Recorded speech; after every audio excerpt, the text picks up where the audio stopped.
Koiki Media bringing the work closer to your doorstep. Mo kí wa pé a kú dédé àsìkò yìí. A kí gbogbo ẹ̀yin olólùfẹ́ wa jákèjádò àgbáńlá ayé ibikíbi tí oníkálukú wa ti lórí ọ̀fẹ́ àti àǹfààní láti wà nírú àkókò yìí. Iléeṣẹ́ Koiki ó kí wa pé a kú iṣẹ́ takuntakun. A kú iṣẹ́ ọwọ́ lóbìnrin lónìí. Òní lọ́jọ́ ajé àfilẹ̀ ẹnìkọ̀ọ̀kan wa ṣe ibùgbé. A ò ní gbára wa ní àkókò fún orí ètò yìí. Tí a bá wo ojú amóhùnmáwòrán yìí, ẹ rí i pé wọ́n tún ti kọ̀wé sí Gbàbé ní Kwara State. Ìlú kan náà ló ń jẹ́ Gbàbé ní ìpínlẹ̀ Kwara. Ṣé wá rí ìlú tó ń jẹ́ Gbàbé yìí, yóò ya ọ̀pọ̀lọpọ̀ wa lẹ́nu pé bóò ló ṣe jẹ́, kí ni gómìnà Kwara State pẹ̀lú gómìnà Ọ̀yọ́, kí ló ní ṣe pẹ̀lú gómìnà Ọ̀yọ́?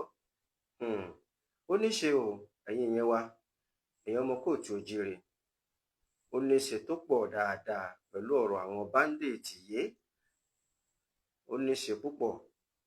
Ẹ má bínú pé mi ní oore ọ̀fẹ́ àti àǹfààní láti kí gbogbo wa lọ́kọ̀ọ̀kan, ṣùgbọ́n mo fi kíkí Elédùmarè mo fi kí wa pé a kú dédé àsìkò yìí lẹ́ẹ̀kan sí. Àsìkò ìfẹ́ tí a ní sí ilẹ̀ kóòtù òjíire. Láì dènà pẹnu, àwọn báńdíìtì yìí tẹ bá wò ó, á rí i pé Kwara State náà ni wọ́n ti ń jà fitanfitan láti bí ọjọ́ mélòó kan wá sẹ́yìn. Pàápàá jùlọ tó tún ṣẹlẹ̀ nílùú Kayama.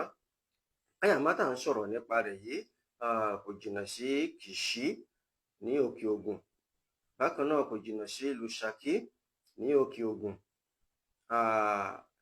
A dúpẹ́ lọ́wọ́ àwọn kábíyèsí ọba ìlú Ṣakí, ọ̀kẹ̀rẹ̀ tìlú Ṣakí, pẹ̀lú àwọn akitiyan wọn lórí ìrìn àjò pé báwo ni ètò ààbò yóò ṣe dúró gbọ̀ngbọ̀n. A dúpẹ́ lọ́wọ́ bàbá yìí dáadáa. Bó tilẹ̀ jẹ́ pé wọ́n ń gbìyànjú, bàbá ń gbìyànjú bí a ṣe ń gbèrò wọn. Adípẹ́ lórí kí bàtà pẹ́ lẹ́sẹ̀ kí rùkẹ̀ kó dókínni. Kábíyèsí o, a kí yín o. Torí nínú àwọn ìrìn àjò bàbá yìí, wọ́n jẹ́ kó yé gbogbo àwọn olóyè, àwọn baálẹ̀ tí wọ́n ń gba àlejò sórí ilẹ̀, tí wọ́n fún wọn láyè pé tírú wàhálà yìí tó bá ṣẹlẹ̀ bó ṣe ṣẹlẹ̀ nírú Káyàmọ́ yìí, baálẹ̀ tó ní agbègbè náà òun ni ó forí kó. Torí pé ọba yìí wọ́n jẹ́ ọba kan tí wọ́n rìnà ríta tí wọ́n sì mọ̀ bí nǹkan ṣe ń lọ. A dúpẹ́ lọ́wọ́ yín. Ẹ jẹ́ kó ń bẹ̀ òun. Lórí kí ni ajáde wá sí ni pé a rọ gómìnà ìpínlẹ̀ Kwara State, pàápàá jùlọ gómìnà ìpínlẹ̀ Ọ̀yọ́, láti jọ fọwọ́sowọ́pọ̀ pẹ̀lú ètò ààbò tó múnádóko lórí Gbàbé. Ìlú tá à ń pè ní Gbàbé yìí, ìdí tó fi jẹ́ kó fi kan gómìnà ìpínlẹ̀ Ọ̀yọ́ rèé o. Ìlú tá à ń pè ní Gbàbé, Kwara State ni náà ló níbẹ̀.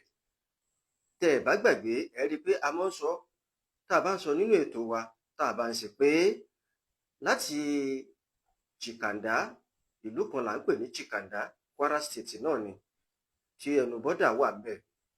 Tó ṣe wá rí Gbàbé yìí, ara Chikanda yìí náà ni. Kwara State náà ló ní gbogbo ẹ̀, tó fi wá sí Gbàràrọ́, tó fi wá sí Kobo. Àwọn ìlú wọ̀nyí Kwara State ni wọ́n, ṣùgbọ́n bí wọ́n ṣe pín àwọn ìpínlẹ̀ yìí tó wọnú ara wọn, ṣe wá rí Gbàbé yìí ó wọnú ìpínlẹ̀ Ọ̀yọ́. Ìdí tó fi kan gómìnà ọlọ́lá jùlọ onímọ̀ ẹ̀rọ Ṣèyí Mákindé rèé, tí a fi ń ké sí wọn láti darapọ̀ mọ́ Kwara State láti ṣe ètò ààbò tó nípọn tó yanrantí sí agbègbè Ṣakí. Torí pé Ṣakí iná ni ọ̀nà tó bá lọ sí Gbàbé tá a fi jáde sí Bùdó Àyíkí. Bùdó Àyíkí yìí òun gangan ni bọ́dà sí Benin Republic tó jáde sí Ṣakí. ìdí tó fi kan gómìnà ìpínlẹ̀ Ọ̀yọ́ rèé. Àwọn aráabí ti kọ̀wé sí Gbàgbé, wọ́n sì ti mú lẹ́tà lọ síbẹ̀, ṣùgbọ́n a dúpẹ́ lọ́wọ́ àwọn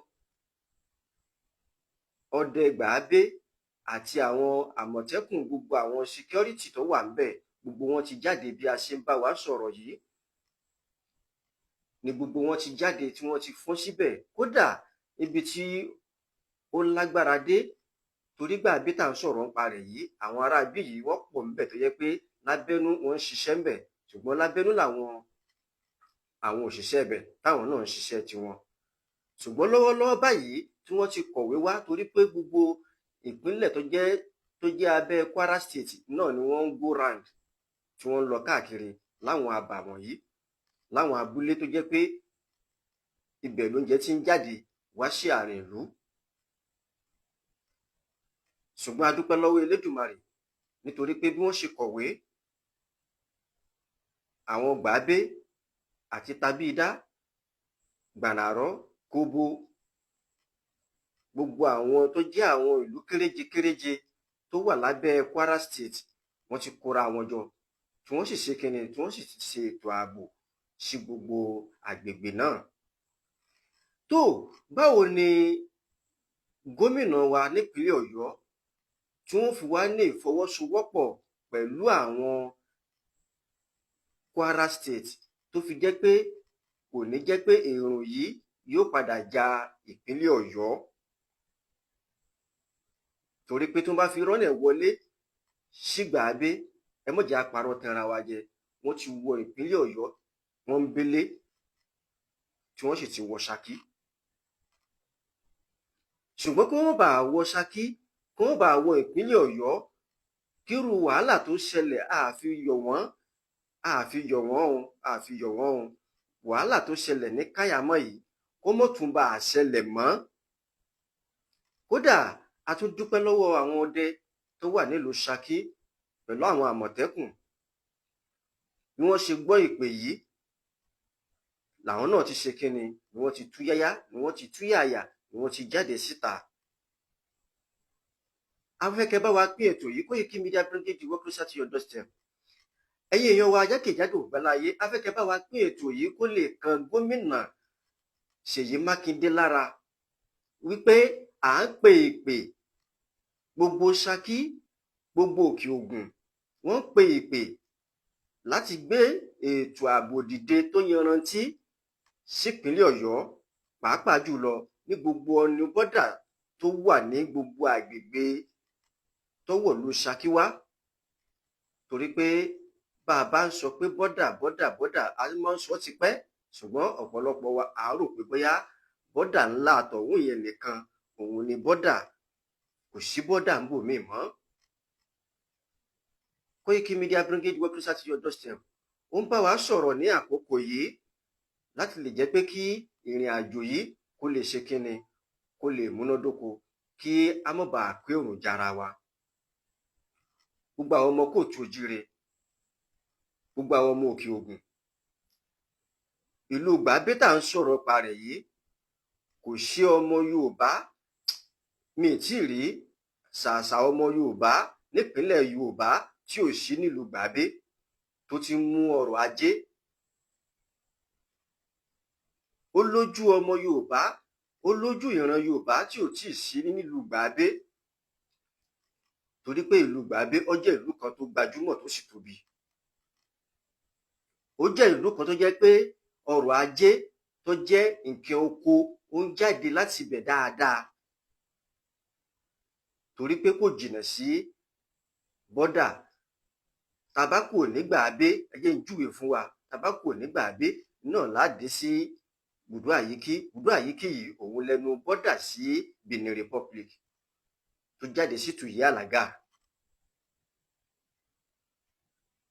Tó àwa rọ gómìnà wa, gómìnà ìpínlẹ̀ Ọ̀yọ́, a rọ gbogbo àwọn ọba lókè Ògùn lápapọ̀ láti fọwọ́sowọ́pọ̀ pẹ̀lú ìrìn àjò security tó múnádóko, tó fi jẹ́ pé ọwọ́ àwọn bandits kò fi ní ká àwọn èèyàn wa tó wà nílùú Gbàgbé àti agbègbè rẹ̀.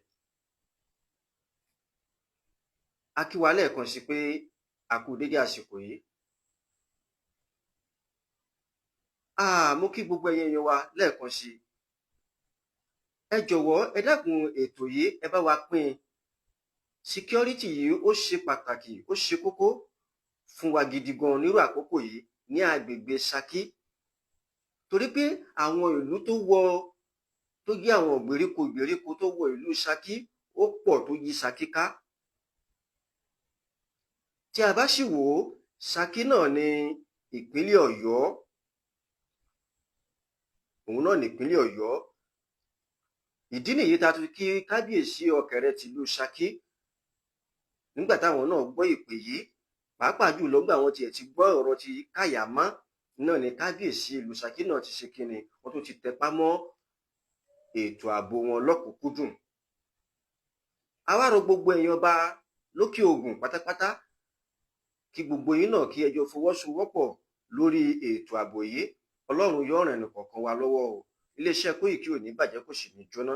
Koiki Media bring it work closer to your doorstep. A ò ní rí jù báyìí lọ fún tàkókò yìí torí pé ọ̀pọ̀lọpọ̀ àwọn èèyàn wa sì tún wà ní ọwọ́ lọ́wọ́ báyìí tí wọ́n tún jáde lọ. Láwọn tó jẹ́ àwọn agbófinró, Àmọ̀tẹ́kùn ni, OPC ni, ó yabọ̀ ni, any security tó lè jẹ́ wọ́n ti ń ṣe kíni, wọ́n ti ń fọ́n sí pápá báyìí. A wá ń rọ gbogbo ẹ̀yin èèyàn wa, ẹ jọ̀wọ́ ẹ bá wa pín ètò yìí. Lẹ́ẹ̀kan sí tí mo tún fẹ́ fi kún fún wa mà, àwa tí a bá láwọn èèyàn tí wọ́n ń rìnrìn àjò lọ sí ọ̀nà yìí, ẹ jẹ́ á bá wọn sọ̀rọ̀ nírú àkókò yìí kí oníkálukú kó ṣe pẹ̀lẹ́pẹ̀lẹ́. Lágbára Ọlọ́run a ò ní ṣìrìn, a ò ní bọ́ sọ́wọ́ lọ́wọ́, ikú òjijì ò ní pa wá o. Ògún ò ní fẹ̀jẹ̀ nìkọ̀ọ̀kan wa wẹ̀. Bàbá wa gómìnà wa onímọ̀ ẹ̀rọ Ṣèyí Mákindé, a tún pè yín lẹ́ẹ̀kan sí fún ìrànlọ́wọ́ ètò ààbò. A fẹ́ kẹ́ rú gbogbo àwọn agbófinró wa, a fẹ́ kẹ́ bá wa ró wọn lágbára tó yanrantí. Ẹ ṣé púpọ̀. Iléeṣẹ́ Koiki Media bring it work closer to your doorstep. Òun náà ló ń ṣe kíni, ló ń bá wa sọ̀rọ̀ nírú àkókò yìí fún ẹ̀kúnrẹ́rẹ́ ètò ààbò tó yanrantí ní ìpínlẹ̀ Ọ̀yọ́, pàápàá jùlọ ní ìlú Ṣakí, ní gbogbo àrọ́kọ tó wọ Ṣakí jáde sí bọ́dà. Elédùmarè yóò wà pẹ̀lú ẹnìkọ̀ọ̀kan wa. Bí a ṣe ń wọlé lọ́sùn, lágbára Elédùmarè ibùsùn ẹnìkọ̀ọ̀kan wa kò ní dìbòjì. Koiki Media bring it work closer to your doorstep. Ó ní ó dìgbà.